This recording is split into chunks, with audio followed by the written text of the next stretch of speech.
Welcome and thanks for joining us. My guest today is Jason Venner, a solutions sales director at Diligent. Jason, thanks for being here. Thanks, Justin. It's great to be here with you. Yeah, and I'm really excited to have this conversation. We've been covering this a bit at Federal News Network, this shift that's happening within risk management around how the government approaches compliance, cyber compliance. It's always such a weighty topic, and Right. I think it's this conversation around moving away from paper and manual processes and spreadsheets to something that's a little bit more streamlined and faster.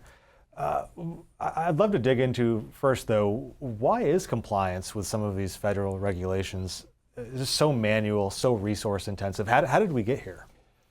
That's a great question, and I'm not sure that I have the exact answer on that. But what I can tell you from my 25 years working in and around the federal government, the conversations that we've been having around these topics in forums like this, and certainly from all the news articles that you all put out, which I listen to and read pretty regularly, to the conferences that I go to, are largely the same. Haven't changed all that much in 10 or certainly they've changed certainly in 20, 25 years, but in the last 10 or so is largely the same thing.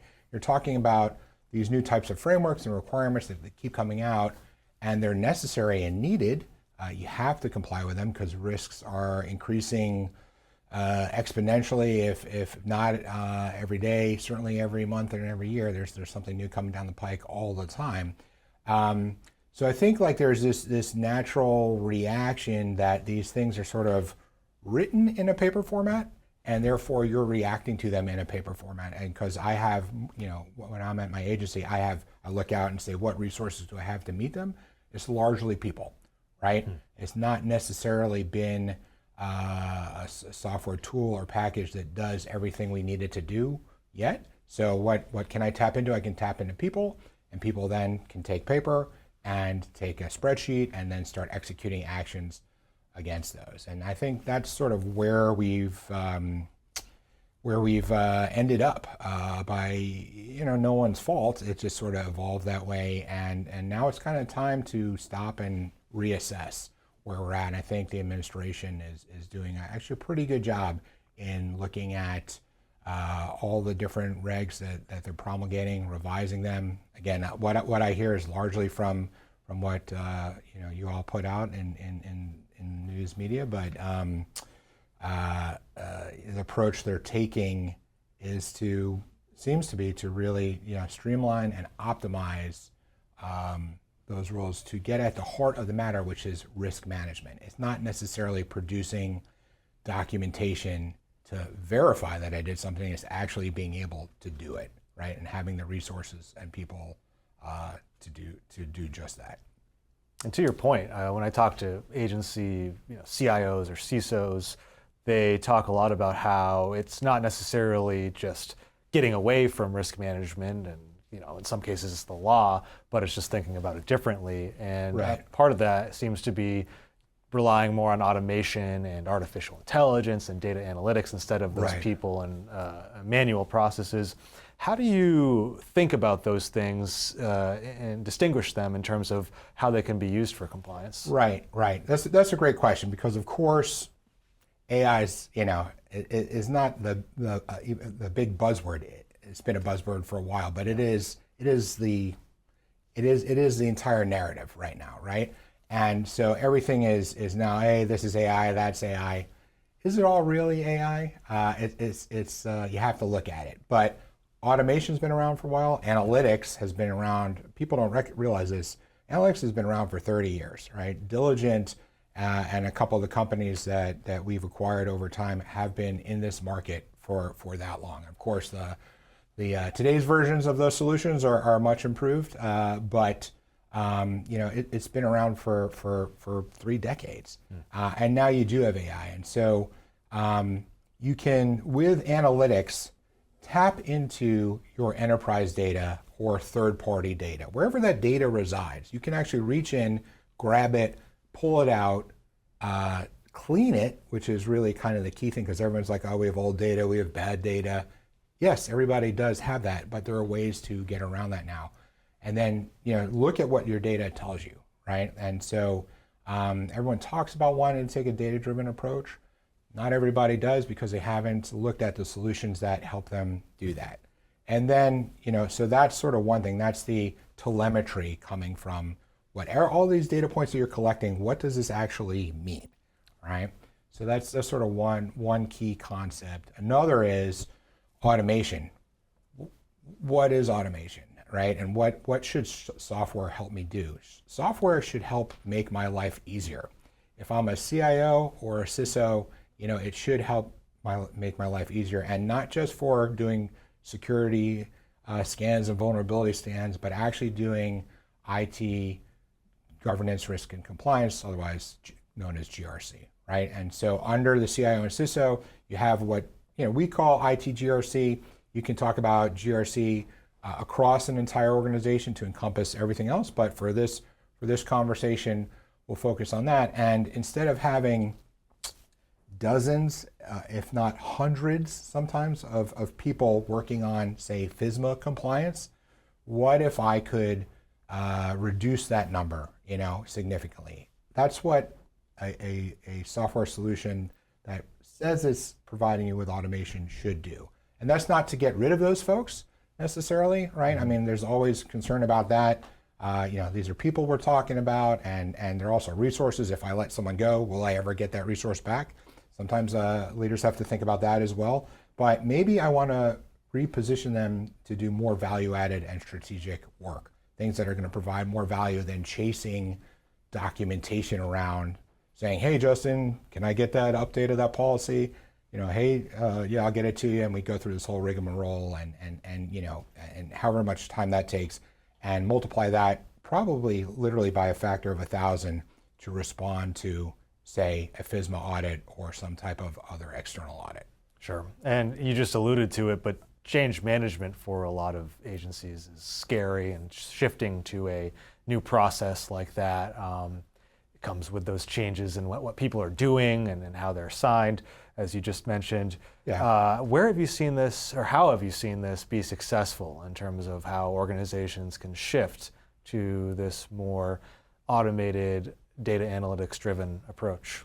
Yeah, well, that is the $64 million question, right? It used to be a 64,000. Now, 30 years later, it's a little bit bigger. But I digress. The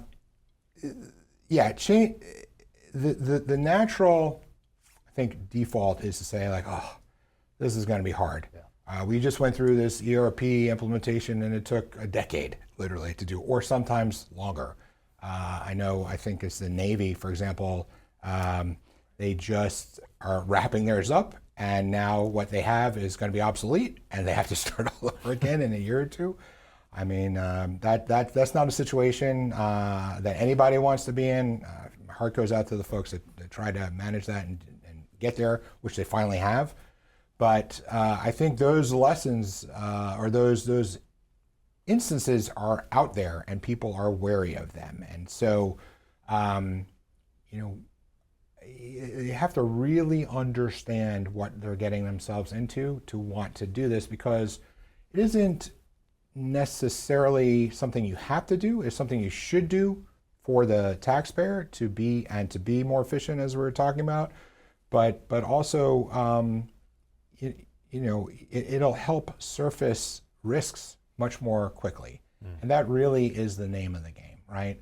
Is you want to be able to get ahead of a risk before it gets a hold of you. And the last time I saw some data, it takes about 200 days on average to identify a breach. What if you had red flags that you could see more quickly and action on them more quickly, and then take corrective action more quickly that maybe stems that breach before it really happens?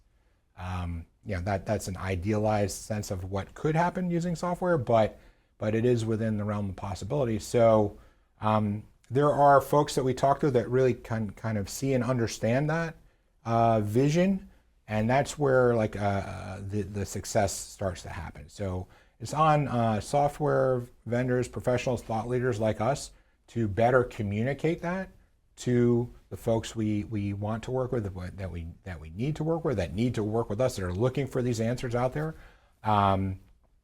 to ensure that they understand what we can do for them and how we can benefit them. And so, again, I saw another stat. It said 95% of CISOs were unhappy with their GRC programs. They said they were inefficient and somewhat ineffective. I mean, that's just begging for a solution to that problem. Sure. And just to bring it back around a little bit, because I didn't comment on AI earlier, say like that's where when you have automation and analytics in place, when you can bring in real purpose-built AI, not just, the ChatGPTs, large language models of the world are fantastic. I use them every day. Lots of folks are using them every day for various things. But when you have something that is purpose-built for those use cases, those needs, to say like, we have these issues, what does that mean in terms of risk? Can you identify, suggest, benchmark things for me, and then identify controls to mitigate these risks? And then let me know what data do I need to monitor to ensure those controls are working. That's where AI can really accelerate the conversation. And so when you're talking, said earlier, when we're talking, what do we mean by AI?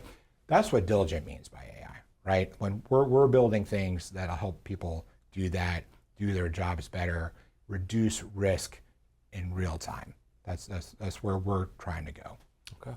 All right. Well, you just kind of teased it, but got about 30 seconds here for you to put on your crystal ball, take out your crystal ball. Got it.